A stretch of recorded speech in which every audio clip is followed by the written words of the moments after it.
Congratulations, Christopher. You knocked it out of the park again. And as I started my interview with you for The Dark Knight and The Batman Begins, how do you keep topping yourself? Thank you. Well, it's very kind of you to say.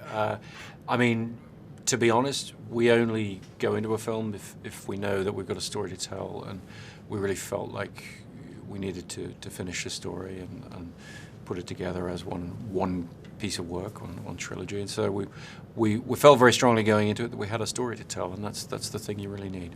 Was it, really, it must have been so amazing to be able to flesh out Batman/Bruce Wayne in this respect. What was it like to watch that evolution, knowing that it was going to be the end too?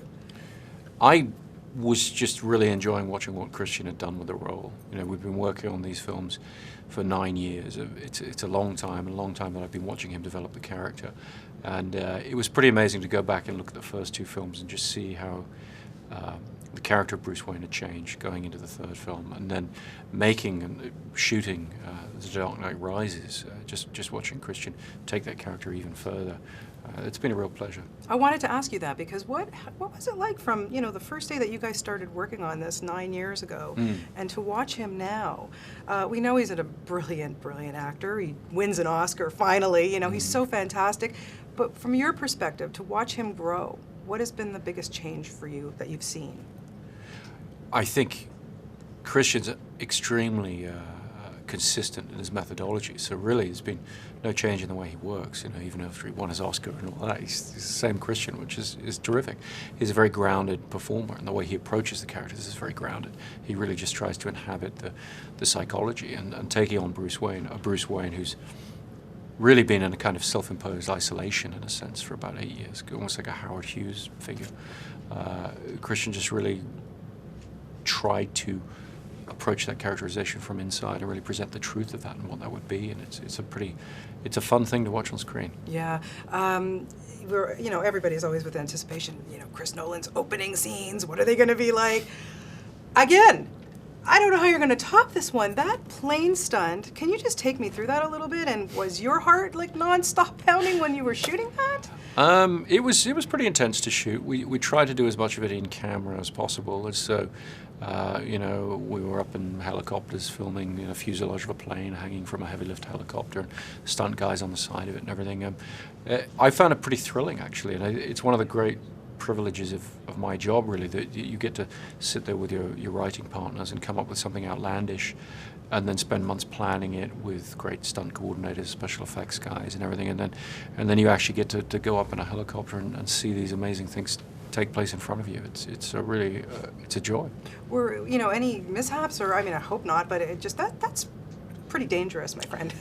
Well, it looks very dangerous, but an enormous amount of planning and care goes into choosing the right people to do it, who have the right skills and are trained correctly, and very methodical, slow planning. And those guys were up there in Scotland, where we shot the sequence for many months, just figuring it all out in a very calm way, and so the shoot went very smoothly. We were finished a week early, I think, because it just came together very well, and that's a lot of very talented people working for a long time. Yeah. Okay, so let's talk about the new people in your stable here. Let's start with Anne Hathaway, who was just, oh God, was she good. Yeah. Tell me about, maybe her audition, or what was it about her that you thought, yeah, she's gonna be a great Catwoman? I didn't really approach it from saying, okay, who's going to make a great Catwoman? It was really about, what's Anne going to bring to the character of Selina Kyle. For me, approaching these icons, and this was true of Batman with Christian, it was true of the Joker with Heath, and it's very true of Catwoman with Anne. You can't approach the icon head on. It's too daunting. It's more a question of, okay, who would this person be in real life, in our world, where we're trying to be a bit more grounded with things? How do we approach the icon from the ground up? How do we say, okay, what's the real character? What's going on in her head? And Anne is such a talented actor. She's also a great performer, if you like. She's got those two sides, so she can portray the interior life of the character with great authenticity and relatability. But she can also be very expressive and inhabit a larger-than-life character. And obviously Selina, Catwoman, she's both those things, and Anne brings it together really beautifully. Yeah, what was the reaction when she first walked out on set with that Catwoman outfit on?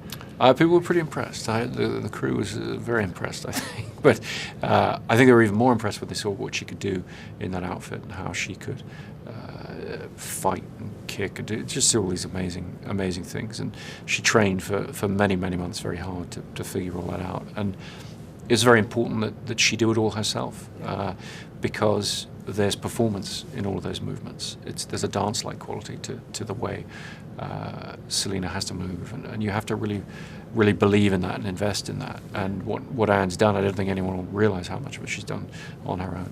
Tom Hardy, wow. Why was Bane the right villain for this to end this trilogy?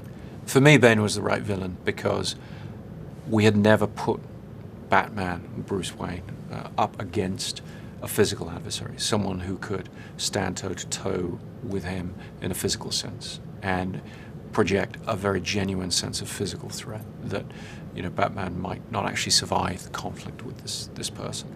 And Bane really presented that opportunity. And, when I thought about who could play that threatening a character using only his eyes and his voice, Tom, who I'd just worked with on Inception, seemed the natural choice. And It was very exciting when he said he would do it. It was exciting watching the fighter go against the warrior. Yeah, absolutely. It was absolutely cool. And then Joseph Gordon-Levitt, who of course you worked with in Inception. There wouldn't be any doubt in my mind having you work with him again. He's fantastic. He's terrific, and he's such a professional, so easy to work with, lovely guy. But more important than any of that, just an incredible talent. And when you work with somebody as talented as Joe or Tom, you want to repeat that experience. And that's why I've worked with Christian on 4 different films. I've worked with Michael Caine on 5 different films. You really, in a selfish way, when you work with talented people, you just want to keep using them, keep bringing them into things. Yeah, we know how brilliant you are in the dramas and the thrillers that you bring us, but I would like to see a Christopher Nolan romantic comedy. Do you think you have one in your back pocket? I certainly don't have one in my back pocket. I think that might be a challenge beyond what I'm up for. But hey, you never know. You never know. I think you can handle it, no problem at all. It's such a pleasure always to talk to you. And Christopher, hats off. It's just a brilliant, spectacular movie. Thank you so much for it. Thank you. Thank you.